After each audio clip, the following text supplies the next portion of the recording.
For those that don't know me, my name is Mark Stepp. I'm the Chief Innovation Officer here at Realvolve. I'm also the creator of kind of a different brand or a new brand that we are working with inside Realvolve called Workflow Secrets.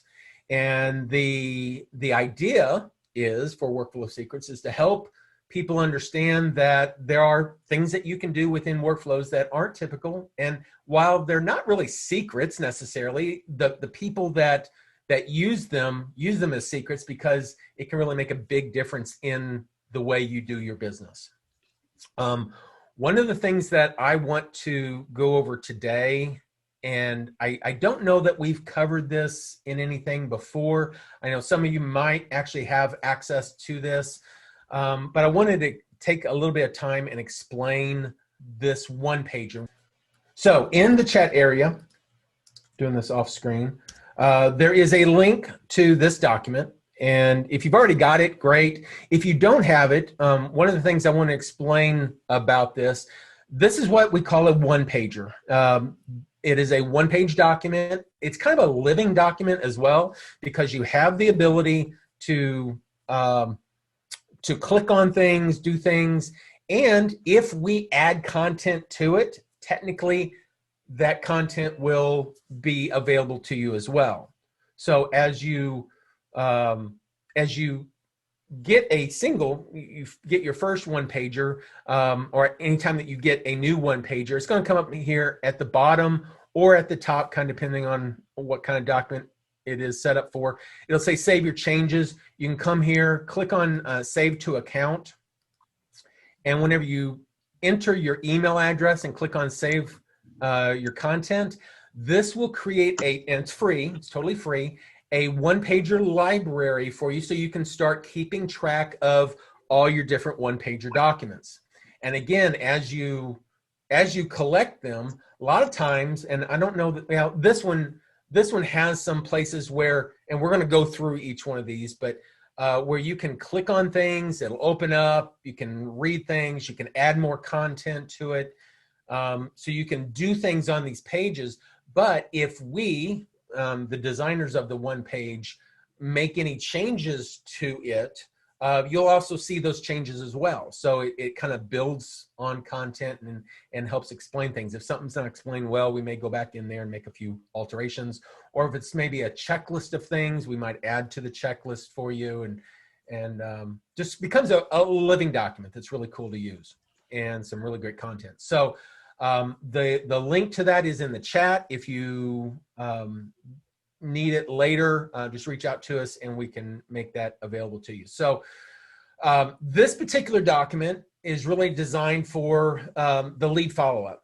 And I know we've talked about lead follow-up in the past about different at different times about what does lead follow-up do for you? How do you create lead follow-up within Realvolve? And I think it's really important to understand the importance of a lead generation workflow, and really comes down to what we've seen in surveys. Well, one of the surveys that I put here is, surveys show that almost 80% of the leads that were generated never followed up on or consistently nurtured. So if a lead comes in, and of course, if you don't have a system in place and you don't get to them right away, somebody else will. Typically, especially if it's like a Zillow lead or something like that, you need to get to them within the first 5-10 seconds almost. Otherwise, somebody else will, and then it'll go to that other person. So if you're doing any kind of lead gen from outside sources, definitely you need some kind of system that alerts you, that notifies them that you're willing to help, and the types of things that you can do for them. If you're using a lead gen piece based off of your own your own website, it's going to be a matter of not necessarily, you still want to be alerted and you still want to send that information out. It may not be quite as time sensitive, but they could just as easily go to some other website. I think a lot of it has to do with how are you portrayed on your website and what kind of content that are you providing that makes you special. What is it? And we did a a Jennifer Myers webinar a couple weeks ago, and she talked about this, about what makes you unique. And I think it's so important for real estate agents, especially if you're in a crowded area where there's lots of other agents, defining what does make you unique. And we're going to be talking about that in a webinar that we're going to have coming up as well. But there's just so much that you can do within a workflow that takes that uniqueness, whatever it is. And Jennifer, whenever she talks about it, she talks about being specialized in first-time home buyers. There was, as a new agent, she was struggling. I'll say it that way. She said, talking about rock bottom. She was at rock bottom. Well, she was at the rock bottom, I think restaurant or bar, something like that she was doing some waitressing at. And you know, because she couldn't sell anything, and it really come down to identifying what was her specialty, and what was the one thing that she, Jennifer, was able to be different than anybody else on, was the first-time home buyer piece. And she figured out that, hey, I know something more about first-time home buying, because I bought my own house, than 90% of the other people that haven't bought their own house. And then identifying what are some specialties. And she figured out some federal programs that helped first-time home buyers. And she became known for that. And because she became known for that, she specialized in that area and grew her business to a $1 million commission a year, which was awesome.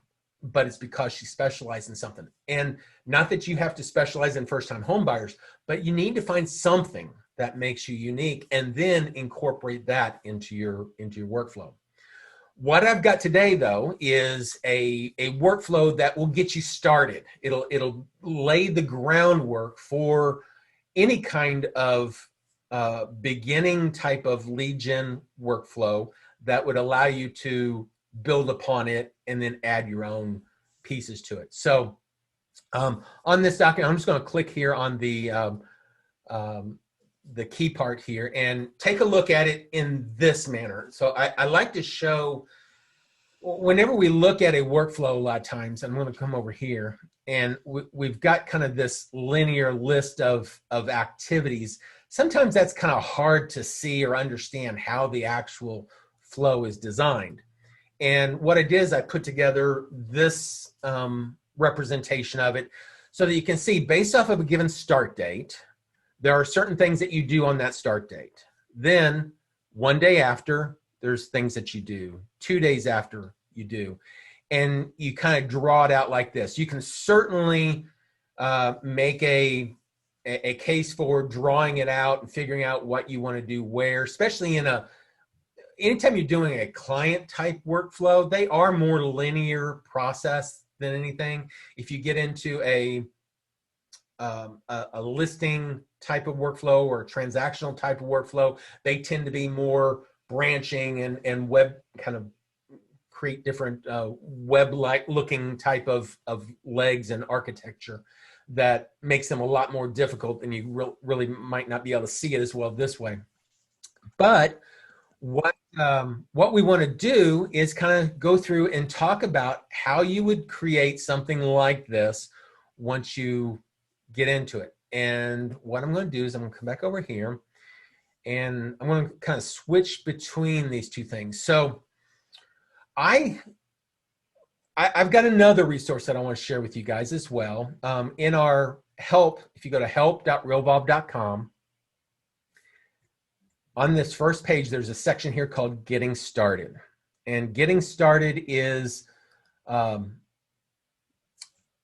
page that gives us lots of different things for getting started, all the different how-tos and stuff on getting started. If you've not been here, definitely visit through here. If you have been here, I hope that it's been useful. We've got a section here for download the workflow worksheet or the Google Sheet version. So there is a PDF version if you just like to do it on paper. If you want to do it in Google Sheets, you can click on this. It'll pop up. It'll ask you to make a copy. You can make a copy of this document and then give it a name of whatever you want. Now, if I was going to be doing this lead generation workflow, I'd go ahead and just rename this up here to be lead generation workflow or something, lead generation follow-up, something like that. And then I would start listing out all the different things that I would want to do. And it kind of comes down to these types of things of, you know, I want to send my alert to my agent. I want to call the lead. I want to email the lead. I want to text the lead. Those are the types of things that you would put on this activity. Alert the agent, email the lead, call the lead, text the lead, you know, whatever, putting them on there. And then you would come in here and decide who's going to do that. Is it me? Is it my assistant? Those types of things. Then you'd come in and you say, who's this with? Well, almost all of these would always be the workflow contact. Who is the workflow contact? And you could create this spreadsheet of ideas and put it in a linear format. Another way of doing it is more this way, where it's like, okay, day one, I just want to make a list. You know, what's the things that I want to do? I want to alert my agent. Well, how do I want to alert them? Well, I need to, you know, send a text message to actually this is to alert the agent. Send a text message to the agent and alert them that there is a lead that just came in. And we've got a template here of what a message might look like. And you see these square brackets. There's 2 square brackets. These are just merge fields that we use within Realvolve to identify certain fields within the database. So the new contact, colon, is just kind of a label of text. And then it's going to put in the workflow contact. Who did I start the workflow on is the workflow contact. What's their first name? And what is their last name? So it'll say workflow contact John Smith has come into Realvolve from, and then whatever lead source. Your lead source may be Zillow, could be, you know, website, could be whatever, Facebook. And it says, please reach out with, and here's their mobile number, workflow contact's mobile number, and their email address. So it's just a simple text message that goes out, and you can get those fields filled in from the database source. That makes it real simple. So you can create these different tasks that you want to do. So when I'm first starting, I want to alert the agent. I want to set up an activity of some sort to call and introduce myself. So if the lead call and introduce, if they answer, well, here's a script. Hi, hey, this is Mark with ABC Realty, just calling to connect with you, blah, blah, blah. So you can create some call scripts, but this call script is a sample. It's how I talk. So it's how I was, you know, putting in the information. It's not how you talk. So whenever you go through this worksheet, you might want to take off all this stuff, just take it out and type in your own message. Figure out what is your script for whenever you call people. Maybe you don't need a script. Maybe you've got it down in your brain. You just, you know, talk casual with them. That's awesome. Some people need scripts. They want to, you know, go through and make sure they hit certain points, you know, put those in there. And then you've got some semblance of a conversation that would allow you to communicate with that new lead. Then on that same day, we're doing all this on the first starting date, sending out an email. And what does that email look like? Hey there, just saw you send a request for information on Zillow about the local real estate. I'm excited, you know, all this stuff, however you would want to word it within your email, put it in. We've got a place for a signature, and it shows this content. Now, I'm typing it in here just as a kind of a worksheet, something to put it together in and allowing the content to flow. You can do this straight in Realvolve. You don't have to worry about this, but this is just a way to organize your thoughts and kind of think about things. Same type of thing for the text, the lead. If we're going to text it, hi there, have some information about the property you liked on Zillow or whatever. If there's, and are there any homes you might be interested in looking at, whatever. So creating some content there and putting it into the worksheet. So that's on the starting date. Whenever the workflow first starts, there's 4 activities that get generated. One of them is an automatic activity, just automatically goes out. One's a reminder, and then these 2 items would go out automatically as well. Then day 1, one day after, I should say, one day after the start date, what do you want to do? Well, I've got it set up to call the lead again. Maybe they didn't answer, so I want to call them and send them a text again. This particular workflow, the thought is that you're going to call them every day for 7 days until they answer. You know, sometimes they don't want to take that call, but by the time the 7th day rolls around, you need to identify what other workflow might I put them on. So if at any point you do make connection with them, you'd probably stop this workflow. You wouldn't use it. But that's the part here about the survey. 80% of people never follow up or consistently nurture. If you don't follow up, maybe you just make that one phone call and they don't answer. And what happens the next day if you don't have a system in place that reminds you, hey, you need to call John Smith? Will you do it? Maybe, maybe not. And what this does is this really forces your hand in saying, hey, you really need to call John Smith because you didn't connect with him the day before. Once you do connect and you go through this, then you would typically end this workflow and start some other piece. Either A, they're not interested. Maybe they've got another agent already and you just don't need to go any further with them, or B, they're not ready yet.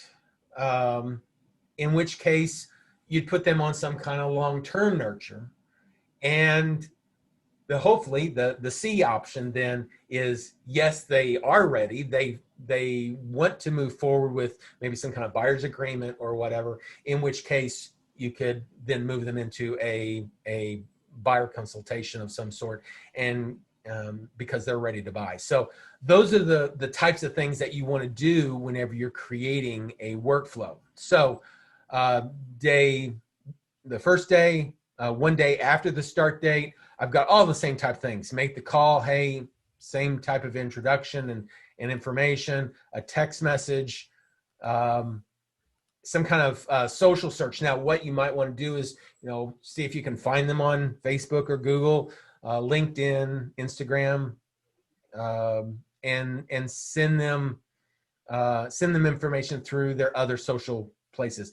And the really cool thing here is if you don't use any of these but use a different one, come in here and make some changes to that. You can do the same type of thing for day 2, day 3, day 4. Ultimately, at the end of this, if after the 7th day they don't respond, whatever, then just start them on some kind of long-term nurture. And we've talked about other types of workflows that you can start there that maybe take them out 6, 12 months or whatever. So what I wanted to show you here is kind of the thought process of how either I put it together within my spreadsheet, or I put it together within a one-pager and think about the ideas and stuff. And of course, you don't need a one-pager. You can just take out a piece of paper and just kind of draw it out and think about it. But it's all a matter of a platform or a framework that I like to describe as design. This is the design part. Build, which puts it into Realvolve. Design, build, run, where you actually run this workflow. And maybe you run it once or twice to test it first with yourself. Then you start running it with customers. And once it finishes, maybe you get through part of it. Maybe you run into some obstacles. Maybe you should have sent an extra email or whatever. Then you go to the repeat. So it's design, build, run, repeat. Design, build, run, repeat. You go through that repeat phase is kind of take a step back. Think about the the events that happened and what types of challenges did you run into? Should I have sent an extra email? Was there an email that they sent me asking a pertinent question that really I should have answered prior to them getting to that point? Because I can anticipate some questions. Let's make sure those are part of the emails that go out, or text messages that go out. And then if there is those types of things that I missed, the repeat part is go back to design, figure out what it is that I need to do, add them in, build it, run it, and repeat. Design, build, run, repeat. That framework should be stuck in your mind anytime you're doing a workflow. And I really don't care. I wouldn't care if you guys, I didn't want to say that sounding condescending. It really doesn't matter if your workflow is 1 step or 70 steps. If it's 1 step, if you've got one thing that you want that workflow to do, that one thing is important. And building upon that, because you design it, you build it, you run it, you repeat. Now I might add 1 or 2 things more. And by doing that, you start building your workflow. You start emphasizing the things that make you unique, that put you in the spotlight for these people, and then you're able to really specialize in those elements. And then as new people come in and they're seeing your uniqueness, they'll be drawn to you, and that's the important part. That's all of what we talked about kind of in Jennifer's webinar a few weeks ago, and it's so true, and I've been teaching this for a long time. It's so true that you need good follow-up, and then at the same time you need to think about your operations. I have another framework that I call the core strategies, the 4 core strategies, where we talk about conversion, operations, relationships, and then experiences.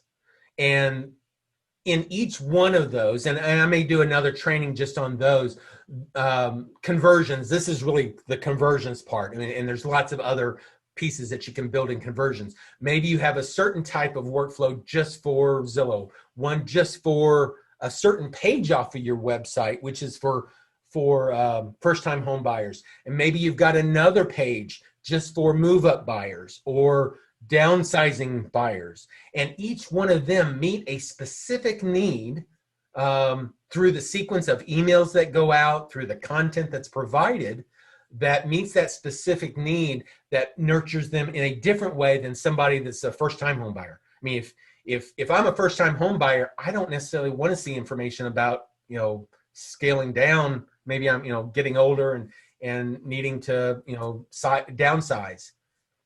It doesn't meet my need. Making sure that your content is laser focused on a particular lead style is real important, and using this as a framework or a beginning part of that, and then fitting in those special needs for each one of the other sources is really important.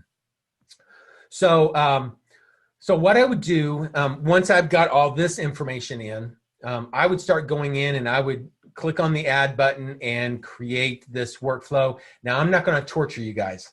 What I want you to realize is that on this worksheet, if you guys don't have this already, and some people might, let me go ahead and close that out.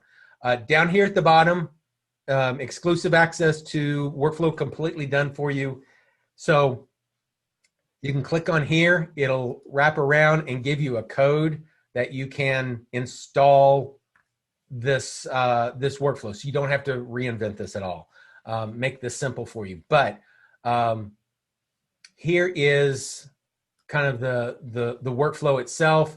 Text the alert to the agent 0 days after start date.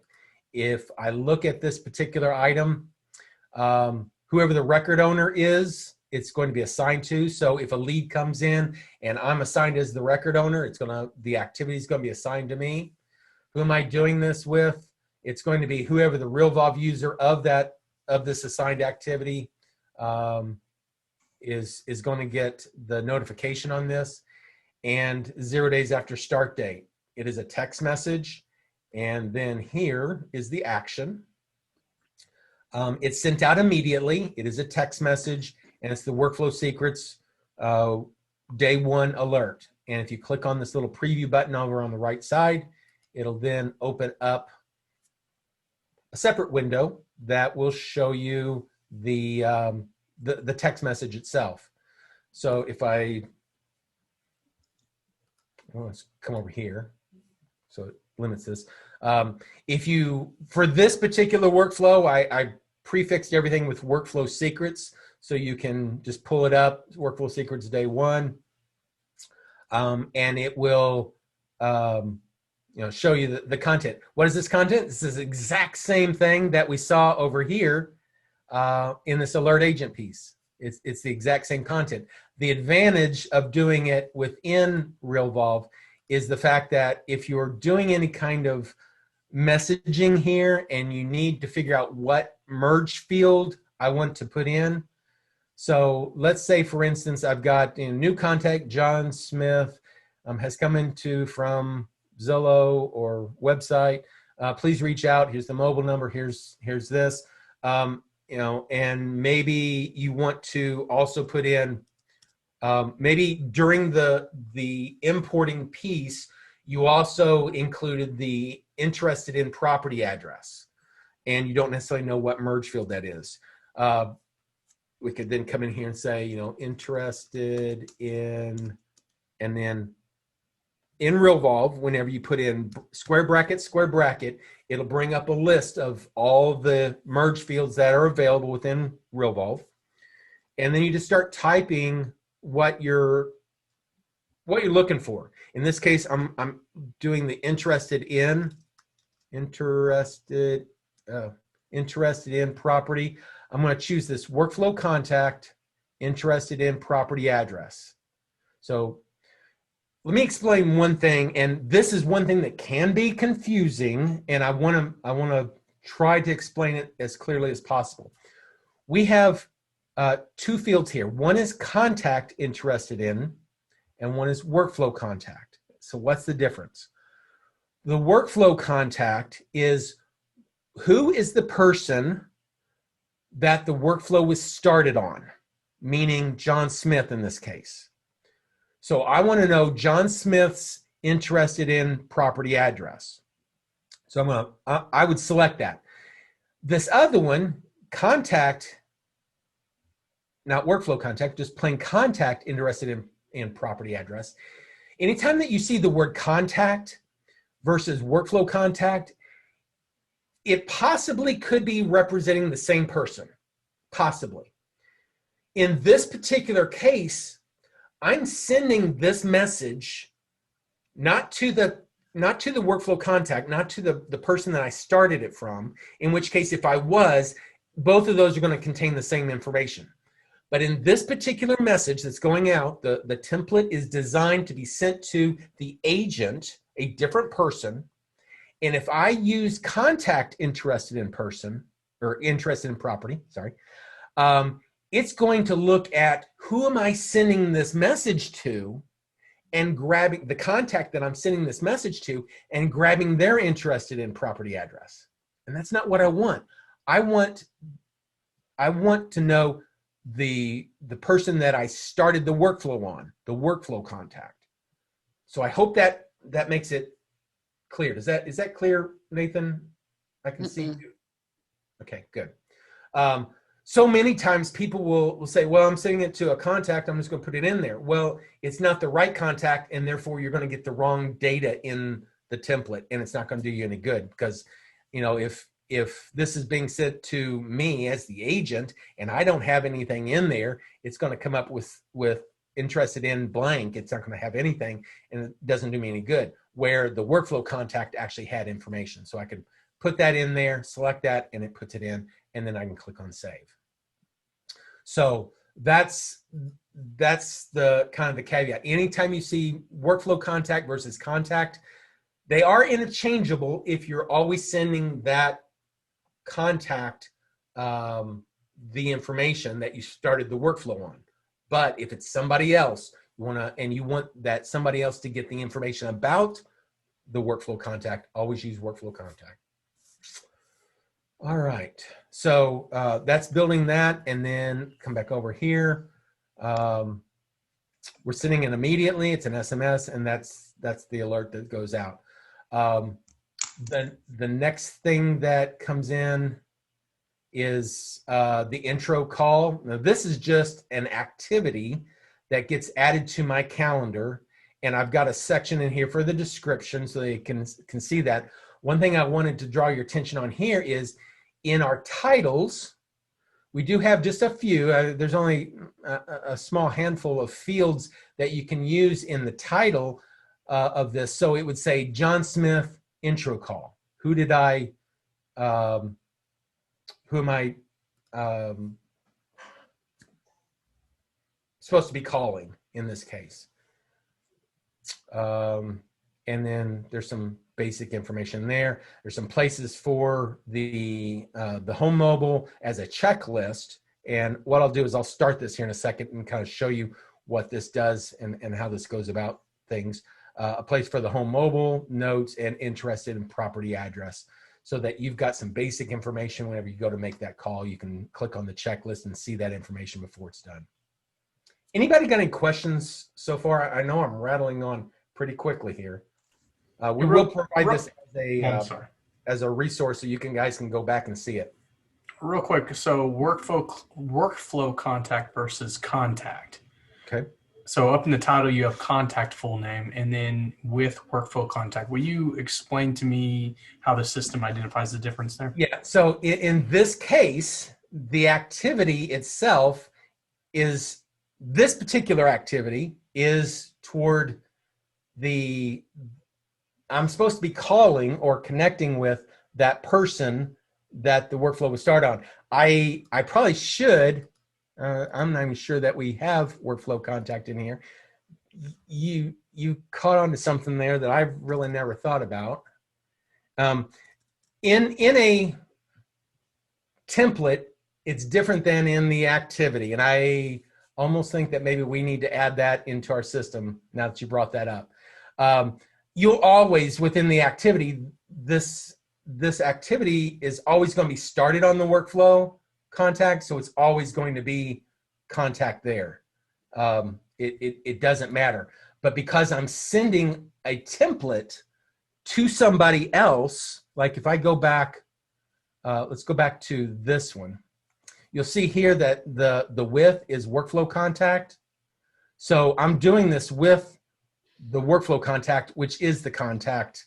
I was saying they're interchangeable if I'm actually doing something with that. In this one, I'm doing this with somebody other than the workflow contact. And because of that, because it's not this first option up here, anything that I send to that person, merge fields within the template are going to be referenced typically by whoever I'm sending it to. And in the activity below it, I'm actually doing it to the workflow contact, where this one I'm not. So there is a vague difference there. It is a gray line, but does that make sense? Yeah, so just so I'm clear, the assign to is who we're assigning the activity to. The with is who the activity is going to. Correct. So okay? in this alert, I'm sending the alert to the agent. So in this case, if I say the with, who am I doing this action with?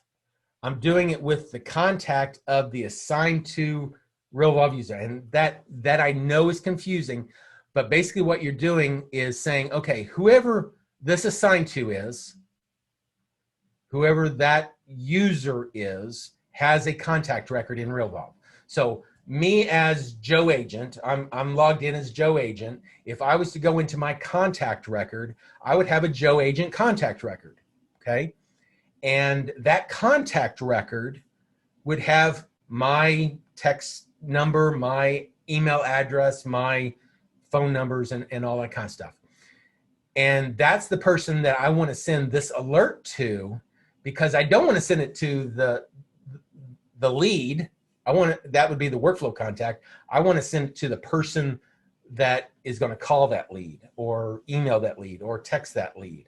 And that is going to be whoever my record owner is. Now, I could just have easily said, well, I want to always send it to Joe Agent. I mean, I could do that.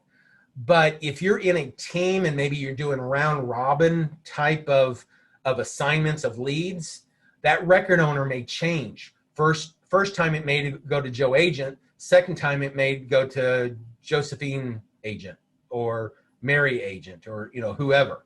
So by choosing record owner, I have this scalable for any number of sizes of teams. Okay. But if you're the only person and that's all you don't want to be confused by that, you can certainly go in there and change the assigned to always be you and not worry about it. But what that means is whenever I'm creating the with part of it, it's going to look at whoever is here and send this text message to that person, that contact record, instead of the lead. Any other time, it's going to basically be sent to the contact workflow. Who did I start the workflow on? In this case, it would be the Joe Smith or John Smith. There are other options, and I know we've gone through these in other trainings. There are some special cases. Most of the time, almost 98% of the time, in a standard contact workflow, it's almost always going to be workflow contact. It's only those where you're doing some kind of notification to somebody else. Maybe it could be a notification to your lender. Hey, just wanted you to pre-qualify this person. Give them a call and let them know, blah, blah, blah, whatever. You might come down here and set up a specific contact that is, a lender that you use all the time, and let them know that you got that this lead came in. I know agents do that at times. The tagged with, this one here, I do want to preface this one. Anytime you're using tagged with, you've got to know exactly what you're doing with tagged with, and there's a little pop-up here that you can really hurt yourself if you use this improperly. So be very cautious, know what you're doing here. You typically, anytime you're using a tagged with option, you will only start this workflow only once, ever. And it will use whoever contacts are tagged with a certain tag. If you start this workflow twice, 3 times, 4 times, everybody that's tagged with that will get it twice, 3 times, 4 times, and that can be bad. Okay, you can look really stupid, to put it bluntly. If you tag newsletter and you start that newsletter workflow on multiple people, those multiple people will get multiple versions of your newsletter multiple times, and it gets really nasty. So don't do that without some real understanding of how to use tag. And then the contact parties piece, this is, if you are doing something about a notification that a contact was referred by somebody or referred to somebody, and you'd want to notify that referred by or referred to person as opposed to the lead. But it really all depends on the context of where that lead came from. Is that muddy clear or crystal? Good. All right. Awesome.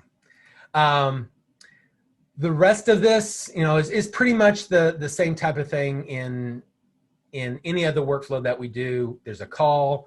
Anytime you see the little checklist item, there's checklist items here.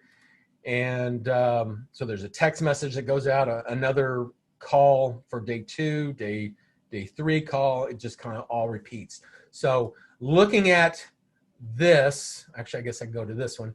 Looking at this, method of visualizing it in your brain, designing it like this, ultimately comes into a play like this, and you see all the different activities. The one thing that you would want to do is, whenever you start this, anytime that you do finally connect with them, you'd want to stop this workflow typically and start some other workflow. So up here, this alternate workflow piece, this is designed with a particular need, in that if I'm doing this workflow, and let's say I get to day 2 and I finally can connect with them, they're excited, and I don't want the rest of this workflow to continue, I would go in there and click on the stop option and say, stop all remaining activities of this workflow. If I do that, technically the workflow is stopping prematurely, okay? And that's where alternate workflows come into play. I can say, if a workflow stops prematurely, what workflow by default would you want to start? And maybe it would be, some kind of new customer, maybe it's a nurture, whatever. You could put that in there as a default. And whenever you stop the workflow, that option then would pop up and say, hey, do you want to start the next workflow? And it would be whichever one is in the alternate. You don't have to continue. You can cancel out. You might want to choose a different workflow. Maybe it's not the one that you need for this one, but it's the one that you would typically do if a premature stop would happen.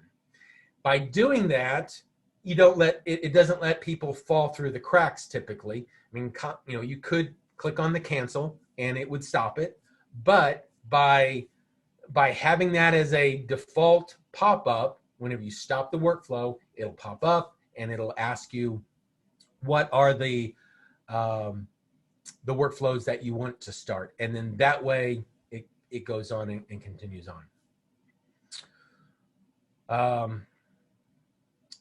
I won't do any of the I don't really want to confuse anything else. Are there any other questions about this? If not, I'm going to go ahead and start this workflow and just kind of go through it. Any other questions? Okay, no questions. Speak now or forever hold it. So let's just say, for instance, a lead comes in. Now I'm going to create it manually just so that it's in there. Let's say Geo Loco. Okay, he comes in and I've either zapped him in, I've done something that maybe puts in his mobile number 555-1212 and maybe his geoloco@mail.com, whatever. So let's say, for instance, the information just gets blasted in. Okay, I didn't add it. We'll just pretend like that happened. I didn't set up anything to do this that way. In which case, if I do that from a zap, you can also set it to start a workflow automatically as well. So I would come in whenever that name comes in, it would start workflow. Whoa. Workflow secrets, buyer lead. And all of these questions that pop up would happen automatically. You wouldn't ever see them. It just creates them. Here's the record owner. It defaults it to whoever the record owner is. In this case, I'm Joe Agent, so it defaulted to that. All the dates get defaulted in. Everything just starts, okay? So whenever that happens, then it starts that workflow, and with the name that comes in, it takes the different steps that are available. It figures out what is the current date, and based off of that, it takes those 4 activities and puts the current date into the database. It says 1 day after that date, then throws in the next. 2 days after, it does all the math for you. It connects all the workflow pieces that go along with it, and then creates that workflow. Now, there are times when it may take a few seconds, but typically it comes right in to do this. So the first thing that it did already is it sent out a text alert to the agent, which was Joe Agent. And if I open that up in a new tab,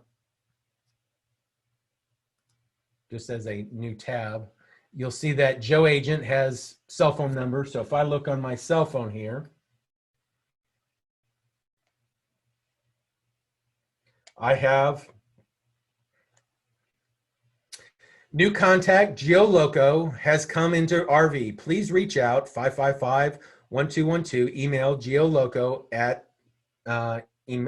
mail.com, and interested in. Now, with Geo, one thing that I didn't do automatically, if you come into the contacts area and you scroll down here to the details section, there is this interested in property. Had I put in that, because it would have come in from the Zap, it would also have that in as well. But you can see, well, maybe you can't see, too bright. Not good. Anyway, there is a text message there that lets me know that Geo came. So that was the first thing that happened, was it notified me. If I come over here to the completed section, it did the text alert to the agent, which was Joe Agent. Next, it sent out the day one email and the day one text. So those items got automatically sent. If I come over here to my radar, you'll see here's the intro call. So now I have an activity on my calendar that says, hey, you need to call Geo. So I come here and I can go to check that off. Here's his phone number.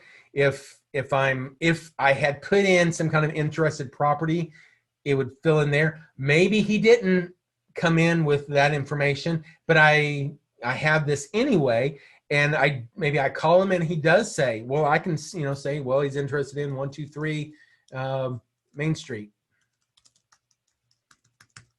If I can type and put in whatever other notes I want to. And then I can just kind of come in here and check those off, save and close once I made that call. And then by doing that, you'll see, because I had entered the notes in that notes piece, you'll see that it did bounce. Thank goodness that wasn't a good email address. Somebody might have gotten it. This was the email that went out. It does say that it was processed and it did bounce. So that particular email is not being used by anybody. But had it been, then I would also see that information as well. But that note, whatever I would have typed in this case, I just typed in some junk, got put in as a note. The activities on the activity side, on the complete, you'll see that it also completed the call as well. So everything gets done. Now, every day I come into Realvolve, I just simply go into my dashboard, and this is just a sample trainer database, but down here, I'm going to have all the things that I need to do. And I've got a lot of things that I've not done. I need to go in and do some cleanup here. But in this list somewhere is going to be my items, or I can come over here to my task, my activities list, and see there should be a current call. Oh no, it'll be tomorrow, of things that I've got to do tomorrow. So if I was to change the date to be tomorrow, then there are the 3 things that I've got to do tomorrow. This activities list only shows things that are either past due or currently due. Same as your dashboard, unless you go in and you change the date range in this. And once you change the date range, it's going to stay like that until you kind of clear it out. You can click on the X here to clear it out. I've got a bunch of past due things that I just really need to skip and close and clean out, because I've not done that in my training site.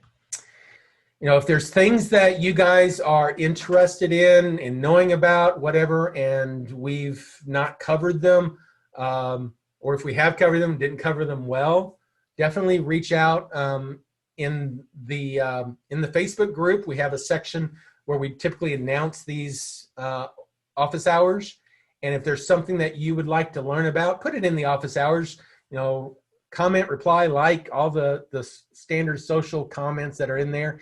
If you did like it, and give me some feedback, I'd love to hear feedback. And it doesn't go much higher than me, other than our board of directors. But I like to know that I'm doing a good job for you guys. So if you guys don't mind giving some feedback, I'd love to hear it, good or bad. And if I didn't do something right, let me know. So. All right, guys, it's been good. If there's anything else we can do for you, definitely let us know, and we'll go from there. Have a great day, everyone. Bye.